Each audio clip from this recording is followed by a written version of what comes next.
तुम्हाला मालूम आहे. आणि ह्या मार्गाच्या नियमानं तुम्ही अगर भगवंताला जागृत करू शकता. आता भगवंत कोणता? हनुमानजीला जागृत करू शकता का तुम्ही? हनुमानजी तुमच्या समोर येईन का? गदा घेऊन सण उभे होईन का? बाबा जुमलीजीच्या समोर नाही झाले उभे. अरे तेव्हा बाबा हनुमानजीने सांगितलं काय शिवक, तू कुठे पाहतो मला? तू कुठे बघतो? मी तर तुझ्यामध्ये 24 घंटे वास करून राहिला आहे. त्या भगवंताने ओळखतो. आता ओळखायचं कसं? शिव्या देऊन का? कोणाची माय बहीण काढून का? कोणाला चुईत्या बनवून सने का? आणि सर्वाला नालायक बनवून सने तू शहाणा बनन का? तसं नाही आहे. तसं ह्या मार्गात नसतो. ह्या मार्गात आहे की मानव जो जिवंत आहे, मी खडा आहो, सिर्फ भगवंताच्या भरोशावर मी खडा. आणि त्याला जेव्हा ह्या शरीराला सोडणं राहणार आणि निघणं राहणार तर तुझं शरीर कोणी काम नाही. मग आपण काय करतो? त्या प्रेतले पकडतो आणि जो सगळा जीव राहते त्याच्यातून निघून सन्या चालला जाते, भगवंतामध्ये विलीन होऊन जाते आणि त्या प्रेताला आपण चोप पडतो. कारण त्याची प्रतिमा आहे. त्याची प्रतिमा बार बार आपल्या आंखोच्या समोर दिसते आणि त्याला पाहून सन्या आपल्याला वाटते पण करणारा जो होता त्यांनी असते तिथून सन्या निघून गेला. आणि ही माती आहे. आपण 5 मिनिटाच्या बाद याला तुम्ही मट्टीमध्ये गाडून द्या तर मातीमध्ये मिसळून द्या, अग्नी द्या तर अग्नीमध्ये भस्म होऊन जाईल, राखाड भर राहील. तर काय झालं? याचा अर्थ मातीचा पुतळा. भगवंताना मातीचा पुतळा बनवून सन्या तुम्हाला आम्हाला सर्वाला इथं पाठवला आणि त्याला कसं वळवायचं आहे, त्याला कसा घडवायचा आहे तो उद्देश आम्हाला शिकवण बाबा जुमदेवजीने दिली आहे. आणि आज सेवक तो बी नाही समजून राहिला. परंतु बाबाची कृपा एवढी भारी होते की ताजा उदाहरण इथला दरवा, मीच 1 नंबरचा दरवा ह्या गावामध्ये होतो. ह्या गावात तो काहीच नाही होतो.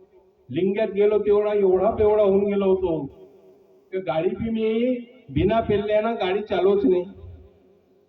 मला सकाळीच मला जावं 2-4 बॉटल पहिले पोटामध्ये आणि माझी दारू बडी खतरनाक. तेव्हा बिडी सिगरेट बी पित होतो आणि 1 बिडी पेटवली म्या. आज बी जो दारू देते त्याची पत्नी जिवंत आहे हे सांगते लोकायला. आणि लागण तर विचारायचं असेल तर माझ्या संग चालतात त्याच्याजवळ. कसं बाई मी कशी दारू पित होतो ते सांगन. मी 1 बिडी पेटवत होतो. बिडी पेटवली का 5 लिटरची कॅन एका बिडीच्या पुरी पोटामध्ये जात होती. आता सांगा की 5 लिटर पाणी पिऊ शकत आणि 5 लिटर दारू कसा पिन म्हणून. पण ते बाई सांगू शकते सत्य घटना की हो एका बिडीवर 5 लिटर दारू पुरी गट गट गट गट गट असा दरवा बनून गेलो. आणि महानपैकी बाबा जुमदेवजीच्या मार्गात गेलो.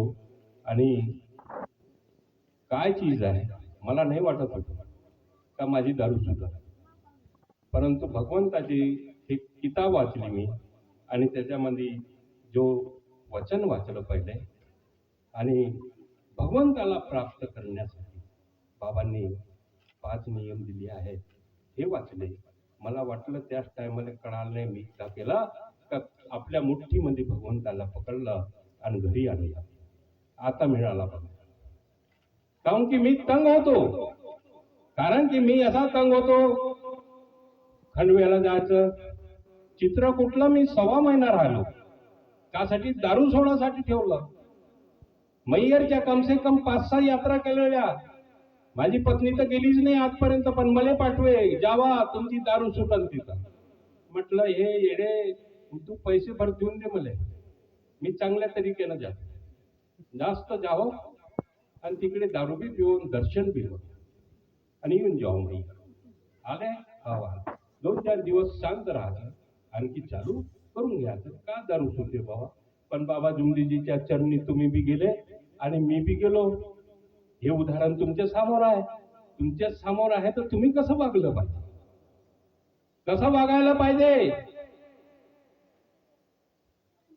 ते दारू सुटली झाला मा मतलब जाऊ द्या.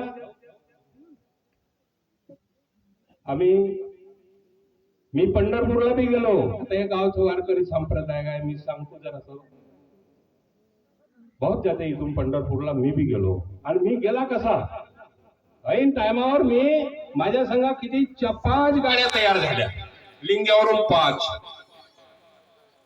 नत्तू भाऊ उईकेजी बसले, उईकेच होय ना, हा, ढोलक वाजवते ते दंडारी मध्ये ढोलक वाजवत होते. आम्ही टकटक पाव कशी ढोलक वाजवते नत्तू भाऊ, तसं मला वाजवता येईल का? त्याचं पाव पाव ठोकायला लागलो. ठोकायला लागता लागता इथं मी वाजवायला लागलो. आणि लिंग्यात गेलो तर लिंग्यामध्ये वारकरी संप्रदायाचे लोक माझ्या इथं आले. एकच वेळा ढोलक वाजवले मी भजनामध्ये. अरे नाही जी म्हणे तुम्ही आमचं काम चालवा. म्हटलं ठीक आहे, माझ्या ह्याना अगर तुम्हाला संतुष्टी भेटते ना, बाबाला मी माफी मागितली, मी सप्त्यात जाईन बाबा, तो माझ्या संग राहायचा. पण तुमच्या तत्व नाही का मला मी भिना मतलब अलग करणार नाही. मी सही ढोलक लावत बी होतो आणि सही ढोलक वाजवत बी होतो. तर सिर्फ बाबा हनुमानजीचं नाव घेऊन सणवाज तिथं बडा प्रसिद्ध झालो. आणि त्याच्या बाद त्यानं पंढरपूरचा प्रोग्राम ठेवला का तिथं जाऊन सणालाही करायची आपल्याला. आम्ही किती जण गेलो, कम से कम 4 गाडीमध्ये 10 लोक, तर 40-50 लोक. परंतु मला पता लागला की याच्या संग कोणी दारूवाले आहे. तर मग बडे होते ते लोक, घरचे सुखमय होते. आणि ते बियर पिणार आहे, फलान करणार आहे. मला माझ्या कानावर आला तर मी प्रोग्राम कॅन्सल केला. आता ते बुड्डे माझ्या जवळ आले, नाही म्हणे तुमचं कॅन्सल तर आमचं कॅन्सल. म्हटलं पूर्ण पाप माझ्यावर भेटते बसन बा. म्हणून सगळ्या बाबाला माफी मागितली. बाबा म्हटले बुड्डे बाड्डे माझ्या संग चांगले सज्जन लोक आहे, याची दिल दुकान तर मी गेलो. आणि त्या पंढरपूर मध्ये राही केली. खूप गजर होता तिथं. आमच्या मंडळामध्ये लगेच लोक बसले होते, कम से कम 1000 पब्लिक राहिली असं. आणि ते ढोलक चोनक कोण पाहिलं नव्हतं तिकडे. ढोलक चोनक काही वारकरी वाजवते का? नाही वाजवत. नक्की भाऊले मालूम आहे. पण तिथं ढोलक वाजवते, चोनक लावते. आणि चोनकर पाहिलं तिकडल्या महाराष्ट्रातले लोक आहे ना, तर त्याला बडं गजब लागलं. तर ते येऊन सने बसले, 1000 लोक बसले. राही झाली, मस्त झाली. आणि त्याच्यावर नाश्ता पाणी झाला. आणि दुसऱ्या दिवशी पांडुरंगाचे दर्शन घ्यायचे. आता चला बा, 7 मधील बिल्डिंग घुमत गेलो. आणि त्या पांडुरंगाजवळ गेलो. ते पोलीसवाली म्हणते, मी पाहत होतो ते पोलीसवाले फळाने मारून दे. बरोबर, चला पुढे वाढा, चला पुढे वाढा. माझा नंबर आला. त्या मॅडमला बोलला, म्हटलं मॅडम मला दंडा नाही मारायचा. तू या भगवंतापाशी मी उभा बी नाही होणार. अगर मला दंडा मारला ना तर मी सांगून देतो, चल चल म्हणे, ज्यादा शहाणपण नको करू म्हणे. म्हटलं दंडा नको मारजो. मी त्या पांडुरंगाच्या पुढे गेलो. आणि मग असंच पाहत चालू गेलो. जय पांडुरंगा, दंडे बी खा लागते, तुझे पहा बी लागते. निघून गेला. एक पंड्यानं मला हे एवढं मोठं नारळ दिलं, हे तेरे नसीब से लटके आया. मराठी म्हणजे तुझ्या नशिबानं आलेला आहे हे नारळ ठेव. मला मालूम आहे की ह्या पैसे मागन मले. मग म्हटलं हे नारळ पकडलं. तो म्हणे 551 रुपये दे. सीताराम भाऊ राऊत माझ्या समोर चालले, इथं रिश्तेदारी आहे त्याची कमीज पकडली मी, म्हणलं त्याला इकडं. म्हणलं हे नारळ पकड आणि 551 रुपये देतो. त्याच्या पुढे मी निघालो. पांडुरंगाच्या मंदिरामध्ये अगर नारळ भेटते का नाही, वारकरी संप्रदायवाले म्हणाल अरे बापरे सोनं. पांडुरंगाचा विरोध नाही आहे. मी माझी हकीकत सांगतो, नाही घेतलं नारळ. हे नारळ आधी लिंग्यामध्ये ठेवलेलं आहे, रत्नाकरची राहू. मला नाही पाहिजे नारळ, नाही पाहिजे. मी भगवंत सिर्फ याच्यात पाहतो, हृदयामध्ये. हे माझा बाबा जुमदेवजीने शिकवलं. माणसामध्ये भगवान आहे, नर नारीमध्ये भगवान आहे, त्याच्यामध्ये पाहतो मी. हे फक्त मूर्तीमध्ये भगवान पाहणार नाही. हे बाबा जुमदेवजीने शिकवलं, तसाच मी हा, तसाच तुम्ही बी राहा.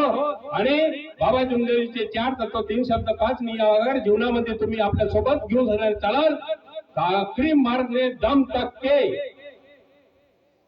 जसे उदाहरण इथं सांगता की आम्ही सुखी आहो, तसेच तुमच्या तोंडातून फार फार निघाल का ह्या मार्गात आलो आम्ही, तेव्हापासून सने आमच्या इथं काटाबी नाही घडत.